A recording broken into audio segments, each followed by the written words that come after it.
Bonjour à toi. Si parfois tu te sens dépassé par cette multitude d'indicateurs qui te sont proposés sur internet, qui 9 fois sur 10 ne fonctionnent pas, qui sont basés sur un concret et que tu as l'impression de perdre ton temps, alors cette vidéo est faite pour toi. Dans cette vidéo, je vais te présenter un outil indispensable pour devenir trader rentable. Je vais t'expliquer pourquoi il faut l'utiliser et surtout comment l'utiliser. Et à la fin de cette vidéo, tu verras des exemples concrets sur les graphiques de positions qui prennent en compte cet indicateur. C'est parti. Et cet outil-là, c'est le sentiment Forex. Et qu'est-ce que le sentiment Forex? C'est un outil qui te permet d'analyser en temps réel le positionnement des traders sur une paire de devises données. En d'autres termes, il te montre si la majorité des traders sont en achat ou en vente sur les devises qui t'intéressent. Je me situe sur le site que je te mettrai dans la description MyFXBook. Ici, tu as toutes les paires. Donc tu peux les sélectionner à ce niveau-ci, tu as un petit icône que tu peux ouvrir et tu peux sélectionner toutes les paires qui vont apparaître à ce niveau-ci. Et là je vais te prendre l'exemple de l'euro-dollar. Tu as juste à passer ta souris sur cette barre-là et ça te montre que la majorité des traders sont placés en achat. La masse est placée à 87% en achat et 13% en vente.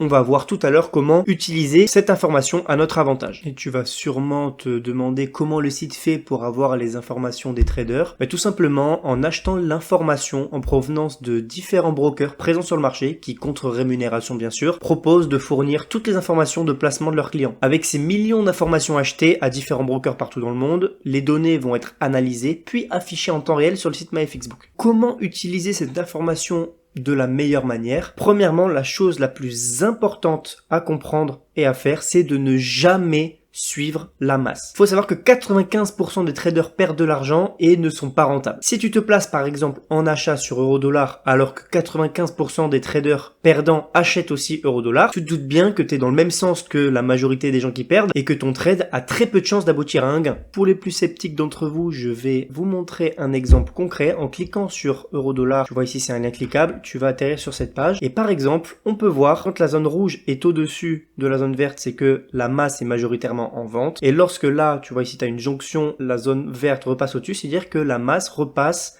majoritairement en achat. Et qu'est-ce qu'on peut voir? On peut voir que globalement du 3 avril jusqu'au 11 avril, 10-11 avril, la masse a été dans le sens vendeur. Donc ils se sont mis à vendre majoritairement euro-dollar. Eh bien, je vais te mettre un screen de suite de ce qui s'est passé pendant cette période de temps du 3 avril au 10-11 avril et tu peux voir que le marché s'est mis à monter. Par contre, de l'autre côté, à partir du 10-11 avril, ils se sont remis à acheter fortement l'euro-dollar et ils sont toujours actuellement en train de l'acheter fortement et je vais te mettre un deuxième screen pour te montrer comment le marché a réagi et tu vois que c'est chirurgical, le marché s'est mis à baisser quasi au moment où la masse s'est mis de nouveau à acheter l'euro-dollar. Ce que tu peux voir grâce à cette séquence-là, c'est que la masse a toujours tort et est toujours à contresens de ce que va faire le marché. Ce qui te prouve vraiment que la majorité des traders sont perdants et pas rentables. Beaucoup de personnes, quand je dis 95% des traders sont perdants et pas rentables, sont un peu dans le déni, ne me croient pas, me disent que je dis des bêtises parce qu'ils essaient de se rassurer. Cet outil te montre que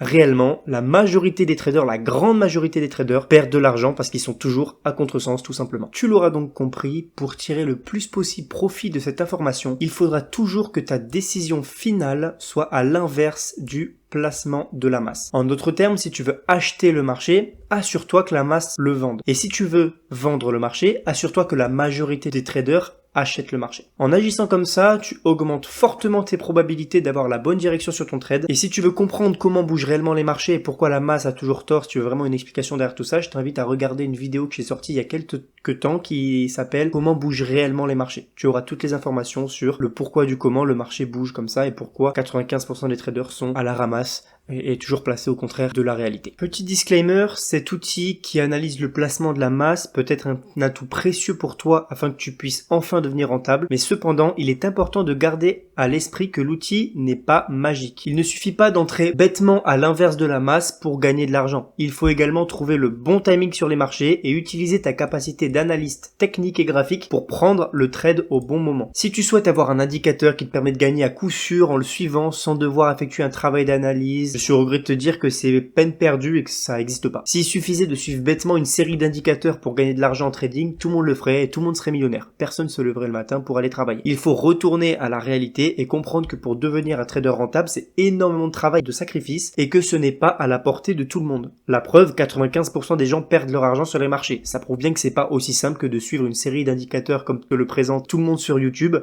Si c'était aussi simple que ça, tout le monde le ferait. Je vais maintenant te montrer 2 exemples concrets de trades que tu aurais pu prendre. Le premier, c'est si tu étais entré dans le même sens que la masse, et le deuxième, si tu avais attendu qu'il soit placé à l'inverse de toi. Le premier cas, on se situe sur l'euro-dollar, toujours le même exemple. On a une structure plutôt baissière, d'accord? On a un bloc baissier, haussier, baissier, retracement, et du coup la logique des choses serait qu'on vienne faire des plus bas. On a une overextension qui est visible à ce niveau-ci, avec pas mal d'imbalance.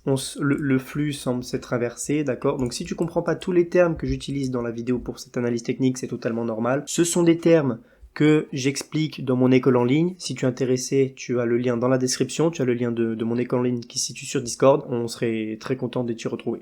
N'hésite pas. Ici, tu as voilà le flux qui s'est inversé, tu as un POI à ce niveau-ci et tu serais peut-être intéressé pour entrer sur le POI directement, voilà, donc tu serais entré à ce niveau-là, ok, le 5 avril à 17h. Et bien là, on va aller voir comment était placé avant de rentrer, d'accord? Il faut voir comment est placée la dumb money. Donc on va aller le voir de suite. Le 5 avril à 17h, donc tu vois la date hein, là-haut, à ce niveau-ci, c'est la date où il y a le curseur, la petite barre qui se déplace. On va aller voir le 5 avril à 17h, et qu'est-ce que tu peux voir? Le rouge est au-dessus du vert, c'est-à-dire que la dumb money était placée encore majoritairement en vente, d'accord?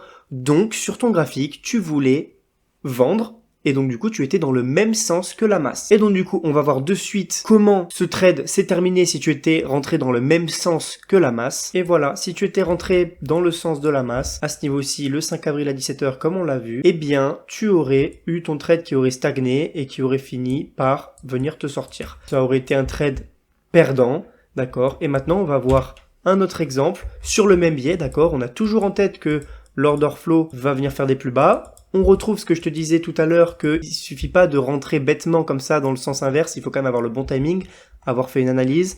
Là, notre analyse reste la même, on sait que le prix devrait faire un mouvement baissier. Eh bien, on va tout simplement attendre un autre setup et attendre que la dumb money s'inverse et se place à l'inverse de nous. Donc, on va voir le deuxième exemple de suite. Donc voilà. À ce moment-là, avec l'annonce économique le 10 avril à 14h30, on a le marché qui chute, comme prévu, très très bien.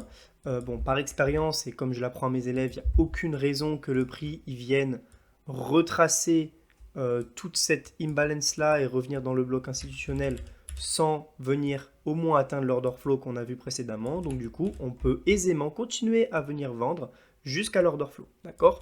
Donc on va partir du principe qu'on vend sur ce POI là, sans confirmer bien sûr la zone, c'est pas le but de cette vidéo, c'est pas non plus de te montrer comment on confirme, etc.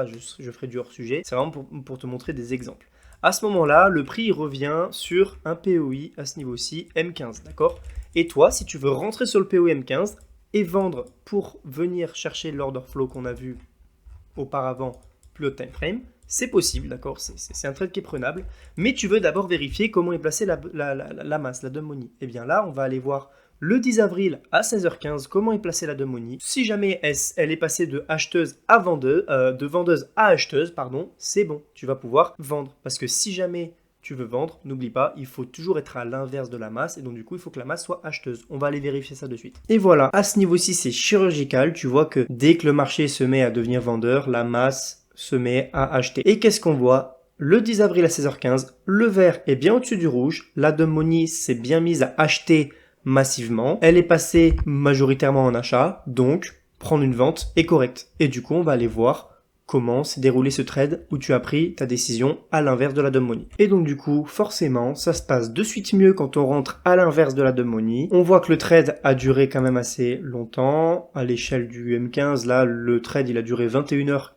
Voilà, donc moins d'un jour, ça reste quand même, on reste dans de l'intraday, et on voit que le prix, comme prévu, est venu chercher l'order flow. Mais comme tu as vu, ce trade gagnant ne s'est pas déroulé seulement en ayant vu que la dumb money était en achat et en vendant bêtement à n'importe quel moment. Non, j'ai eu toute une analyse construite derrière où je suis rentré à des points clés que j'apprends dans mon école en ligne, etc. Ce n'est pas un indicateur magique à utiliser tout seul. C'est juste une confirmation en plus à regarder au moment de ton trade. Si jamais tu as envie de rentrer en position parce que tu as une analyse et que tu es à deux doigts de rentrer en position, check juste comment est placée la dumb money. Si la dumb money est placée dans ton sens, abstiens-toi. Si jamais elle est placée à l'inverse, c'est une bonne décision de rentrer en position.